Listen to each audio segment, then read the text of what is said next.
구약성경 민수기서 20장 1절에서 13절입니다. 광야 생활이 다 끝나가고 방랑 40년의 세월이 이제 거의 끝자락에 보입니다. 40년 첫째 달, 애굽에서 나온 장정들이 이미 다 죽었습니다. 이제 가나안 땅에 들어가기 위해서 신광야의 가데스에 다시 돌아오게 됐는데, 그것은 바로 40년 전에 정탐꾼의 말을 듣고 자신들은 가나안 땅에 들어갈 수 없다라고 하나님을 원망하던 그 원점으로 40년 만에 다시 돌아오게 되어집니다. 그리고 가나안 땅을 지척에 두고 모세의 누이였던 미리암이 죽습니다. 자, 미리암이 누굽니까? 모세가 어려서 물에 떠내려갈 때 그를 건져준 생명의 의인입니다. 모세가 다시 어머니의 품으로 돌아와서 어머니 품에서 자랄 수 있도록 도와줬던 그 누이가 바로 그게 미리암이었습니다. 이스라엘 백성들이 하나님의 기적으로 홍해를 건넜을 때 앞장서서 하나님을 찬양했던 그분도 바로 미리암이었습니다. 그렇지만 한때 이 모세의 지도력에 반기를 들었다가 문둥병에 걸리는 징계를 받기도 했죠.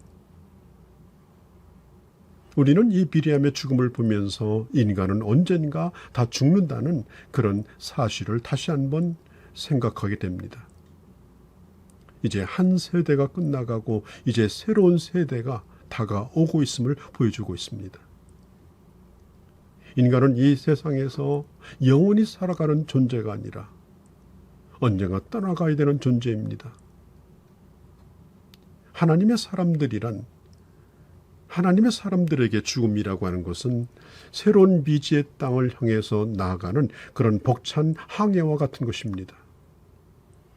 그리스도 안에서 죽는 죽음을 하나님은 그래서 귀하게 보시고 그리고 기억하시는 겁니다. 자, 이제 징계가 끝나가는 해입니다. 하나님이 주시겠다고 약속하신 그 땅이 이제 눈앞에 점점 다가오는 그런 시간입니다. 40년 전에 선배들의 실패를 딛고 이제 믿음으로 가나안 땅에 들어가야 될 시간입니다. 출애굽 2세대는 광야에서 40년 동안 훈련을 받았습니다. 혹독하게 훈련을 받았고, 그리고 혹독한 환경 속에서 날마다 일용할 양식을 받아먹는 훈련, 순종하는 훈련을 하고 하나님의 은혜를 매일마다 체험하면서 40년 동안 훈련을 받고 오늘 여기에 오게 되어집니다. 자, 2절 5절에 보면은 이제 마실 물이 떨어지자 이스라엘 백성들이 예전처럼 또 모세와 아론을 향해서 원망하기 시작합니다. 그들이 말합니다. 차라리 우리가 일찍 죽었으면 좋을 터인데 오늘 여기서 우리를 끌어내어서 우리가 가지고 있는 짐승들도 다 목말라 죽고 이제 우리도 죽을 이제 게 되었다라고 말합니다. 일찌감치 죽었어야 되는데 이 꼴을 그래 안 보는데, 자, 그렇게 탄식을 합니다. 자, 이 백성들이 모세에게 와서 이렇게 따집니다. 자, 이 모세는 지금 나이가 120세입니다. 새파랗게 젊은 사람들이 와서 모세를 향해서 이렇게 강력하게 대항할 때 40년 동안 하나님께서 광야에게 베풀어 주신 그 광야의 은혜를 그들은 부인하고 또다시 옛날 병이 도져서 모세에게 오늘 달려들고 있는 것입니다. 된 듯 싶었는데 되지 않는 것이 사람의 현실입니다. 어려우면 또다시 옛날 것이 또 튀어나옵니다. 모세와 아론은 예전이나 다름없이 이 문제를 가지고 와서 하나님 앞에 엎드립니다. 그때 하나님께서 물을 얻기 위해서 모세에게 가르쳐 주신 방법이 지팡이로 반석에게 명하라고 하는 말씀이었습니다. 그래서 물을 내라고 합니다. 자, 모세는 지금 화가 잔뜩 나 있습니다. 그리고 하나님이 명하신 대로 지팡이로 반석을 치는 것이 아니라 명해서 물을 내게 그렇게 했어야 하는 것입니다. 그런데 모세는 회중 앞에서 이렇게 말합니다. 우리가 너희를 위해서 이 반석에서 물을 내랴? 우리가 너희를 위해서 이 반석에서 물을 내야만 하느냐?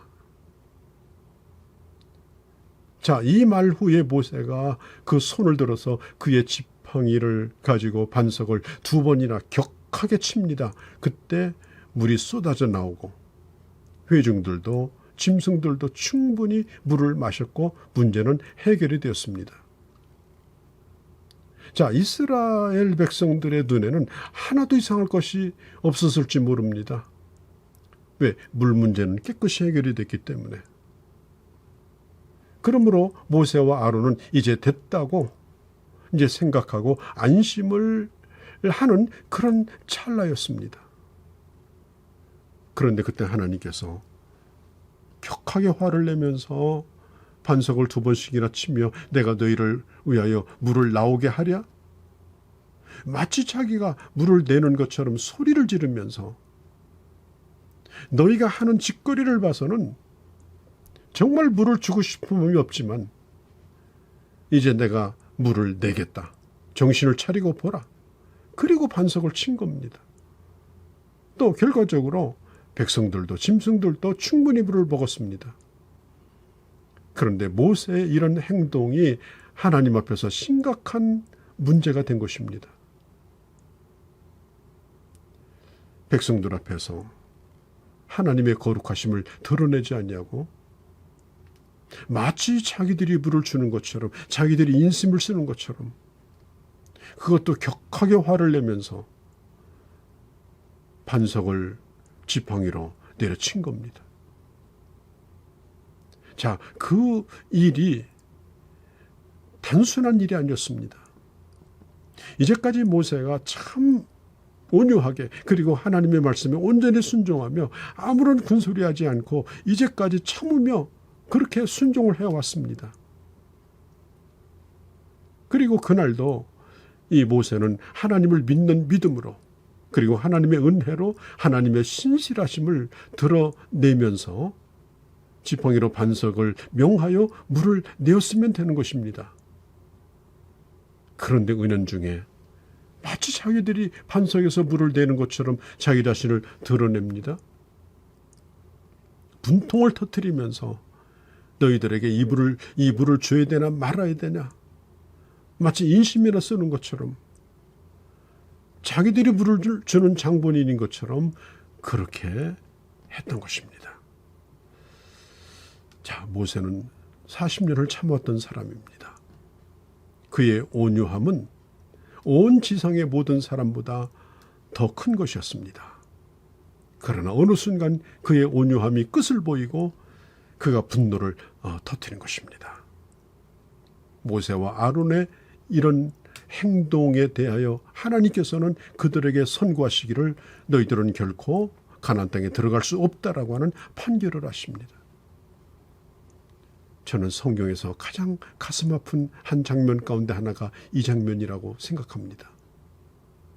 내가 여기까지 참았는데 이제까지 참았는데 더 이상은 이러면서 지팡이를 휘두르면 그게 모든 일이 다 허사가 될 수 있다는 사실을 오늘 성경은 우리에게 보여주고 있습니다.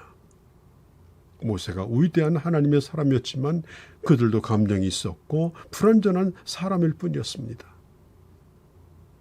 하나님의 능력과 성령에 붙들려서 일하지만 어느 순간 내가 그 일을 하고자 할 때 하나님의 거룩함을 나타내지 못하고 나를 나타내기 시작하면서 모든 것이 허사가 되어버릴 수도 있다라고 하는 것입니다. 자, 잘못한 걸로 치면 이스라엘 백성들이 참 잘못이 많죠. 또 모세는 이제까지 잘 해왔고 어쩌면 단 한 번 하나님의 거룩하심을 드러내지 못한 일이었습니다. 얼마든지 하나님이 이해하실 수도 있고 또 그럴 수도 있다고 또 생각할 수도 있었습니다. 그러나 하나님께서는 적어도 모세만은 끝까지 충성하기를 원했습니다.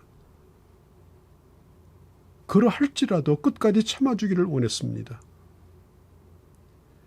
왜? 하나님은 그 모세를 자랑스럽게 생각했고 백성들에게 하나의 모델로 여겨 오셨기 때문입니다. 그런데 그날은 그가 이제까지 쌓아왔던 모든 것들을 한꺼번에 다 허물어버린 것입니다. 끝까지. 하나님의 거룩하심과 하나님의 영광을 드러내며 겸손히 주님을 섬기는 그런 우리가 되기를 바랍니다.